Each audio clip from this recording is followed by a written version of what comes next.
And then I hear a voice say, don't move, empty your pockets. So now it's hitting me, man, I'm getting robbed.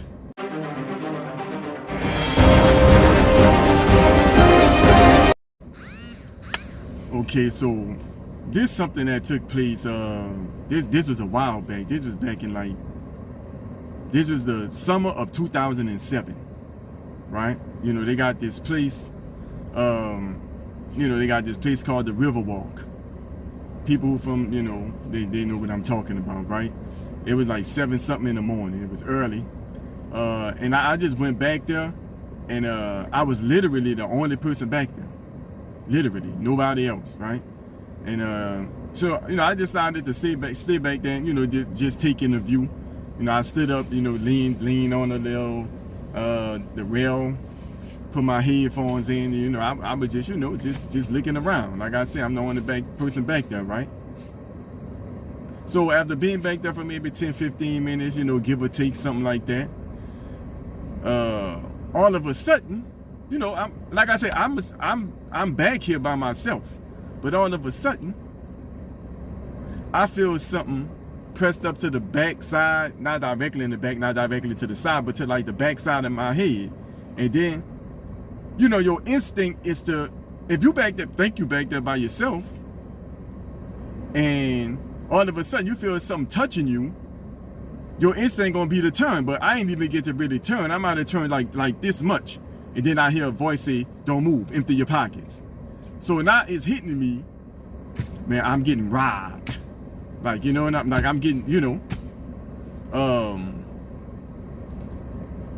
so in my mind, I'm like, man, I can't believe this man and crept up on me. I ain't even know. And that's when I made one of the stupidest decisions. One of the stupidest decisions I probably ever made before, right? Within myself, I told myself, and to some people, what I'm about to say, gonna sound legit to some people. Typically somebody who in the streets.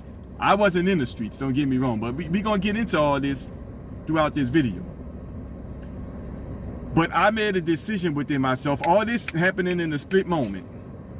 I said, man, this dude ain't getting nothing from me unless I see a gun. Right? Like I said, it's on the surface, that makes sense to some people, but we're gonna talk about that. So this is what I did. And like I said, it was stupid. I was still kind of like stuck. I didn't want to try to move because, got the joint pressed up to my head. And, I don't want to make no sudden moves, right? So what I did was I stretch my peripheral vision as much as I can. I stayed still, and then I did like this. But I still couldn't fully see enough to be able to tell if he had a gun or not. So I started slowly turning like this, and I still ain't turned all the way, but I turned enough to see he didn't really have a gun, right? So it was his hand, he had his knuckle pressed up against me. And once I realized he didn't have a gun, I turned around like, man. And then he started laughing. And then he was like, man, what's up? And I actually dapped him off. I actually dapped him off, because the truth, I think I was so relieved that that made, I was kind of like, man, shh. But yeah, so I actually dapped him off, right? And he said, man, you had your headphones and I was trying to get your attention, you didn't hear me. I was trying to see if you were trying to buy some weed. And I was like, nah, man, I'm straight. And he was like, oh, all right. And then he left. But look, here's the thing, right? For one reason why I was so stupid, for one, I didn't know if he had a gun or not, right? And some people probably say, well, that's the thing.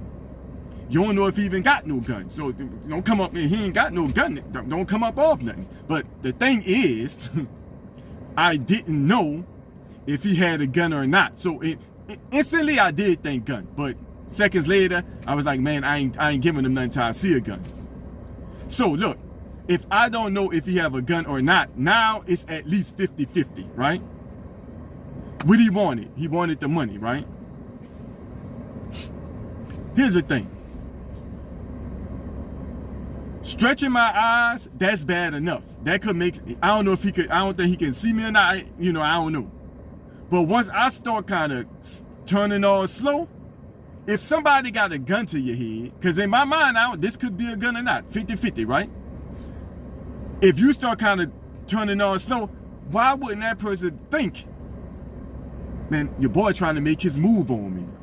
I'm not about to get in no wrestling match with this gun. I'm about to, you know, I'm about to put a hole in dude's head, right? If you really got a gun, right? You don't want to go through that way. Most people ain't trying to have a dude mess around, turn on me, not me fighting for the gun. You see, I ain't think about all this at the time. This is years later with hindsight.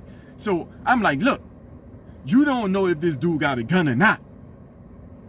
And you trying to slowly turn and creep around enough for this man to think that you're trying to make a move on him? And why? 2 reasons, right? One, well, to be honest, let's be real. I had one reason for doing it. I made another video called Street Knowledge. And in that video, I talk about street residue of the streets, right? When I say residue of the streets, sometimes you could have like started off in a certain area. You could have been to school in a certain area. When I say a certain area, I mean like the hood, a place, you know, in the hood, certain, you know, the culture of the streets is thick, right? And you don't have to be in the streets for like residue of the streets to rub off on you. If you're around that type of activity on a regular basis, whether you're in the street or not, if you're not intentional, the street culture, the residue of it can sprinkle off on the citizens who not even like, you know, necessarily in the streets. It is not like somebody fake thugging. If you know me, I ain't ever was in the streets or ever wanted to be in the streets. Or try to act like I was in the streets. I ain't ever think it was a good thing, a good look anyway, and it's not. So if you know me, you know that about me, right? But it's with anything. If you're in a good environment, well, everybody doing this, people making money legally, people starting business. If you groomed in that type of, you might have more of a tendency to, you know, go make your money, be on the straight and that, right? That, you know, that residue a rub off on you. But if you, you know, spent enough time in certain areas where it was very crime heavy, you know, a certain culture can be associated, you know, in that social climate, and the residue of the streets can rub off on you, right? But look, here's the thing. Even if you are a street dude, right? What the dude was asking for, he told me to empty my pockets. Of course, I would assume he wanted money. But I might have had 20, maybe $40 at the most, right? Now, if I think it's 50-50 that he has a gun on him, right? 50-50 chance. Why risk not giving up $40 for one, right? If somebody told you right now, hey man, if you can save your life for $40, if somebody said, give me $40 to save your life, would you do it? Probably 100% of the people would say yeah, right? Like I said, so this wasn't even really about no money, right? It was about street pride, street culture. No, I wasn't in the streets like I said, but like I said, the residue of being in an environment where the social climate was heavily influenced by street culture, it rubbed off on me, and it gave me a form of, man, but I look like giving dude money. I don't even know if he better have his gun on him before I come up off something, and unintentionally was putting my life on the line without realizing it by turning, making that little slow move. Dude could have had a gun, boom, put a hole in your head. See what I'm saying? Now, some people will probably say, particularly street dudes, they'll probably say, man, it is what it is. You know what I'm saying? Man, ain't nobody gonna jack me, but I got to make sure he got a gun. What I, man, dude go around talking about he jacked some dude with his finger. Man, what I look like, man, dude had his finger. Dude gonna go around telling people he done jacked me with his finger. I don't even know if he had a gun. Now I gotta feel like, man, dude done jacked me, all that, right? But my whole thing is, first of all, we have to acknowledge that part of that, I think a great part of that is the influence of street culture, right? Because I think if people who don't have no association with street culture, wasn't around there, don't have this residue of the street sprinkled on them, I don't think they would care about whether he has a gun or not. They would probably say, I'm not going to even chance it. He might have a gun, I can't tell. Yeah, man, take your little $40, right? I think a lot of people will handle it that way, unless you probably been influenced by street culture, right? Got a few other people who might handle it differently, but you know what I'm saying. Now look, even if you feel that way, man, look, dude ain't about to jack me with no gun. He ain't definitely not with his finger. Nah. It is what it is. Some people might say he gonna have to, well, look, I'm willing to risk it. He gonna have to shoot something. I don't know if he got a gun or not.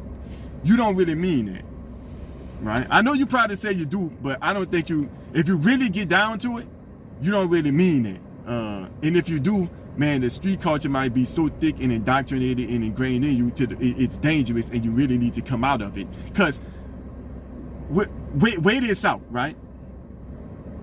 If you just give him, because he might have a gun, as far as you know.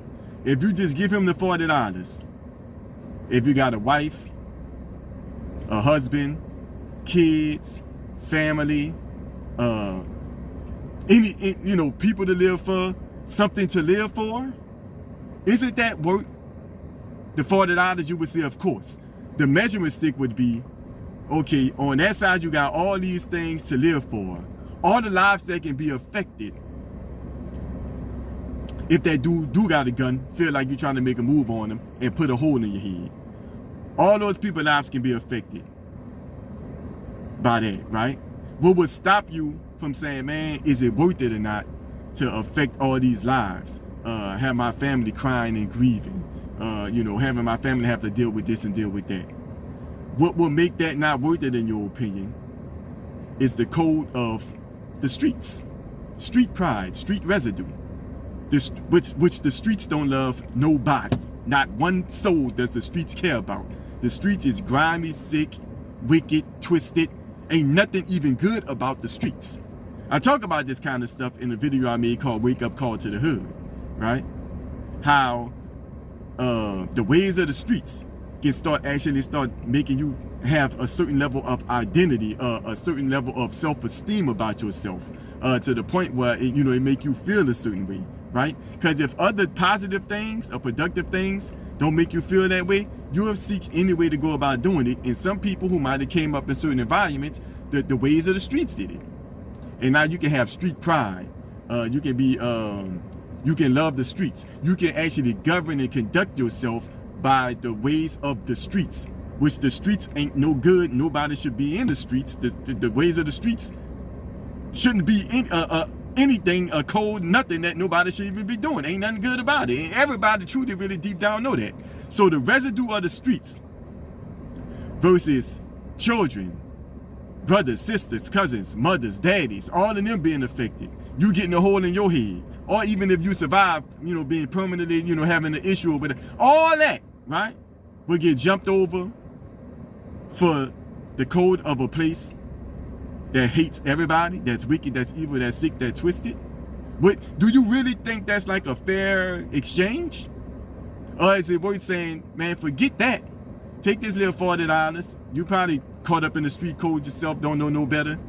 And you can think whatever you want about me. But what you think ain't got nothing on me being here for my family. And how my family gonna be affected if something happened to me over $40 or over some street code.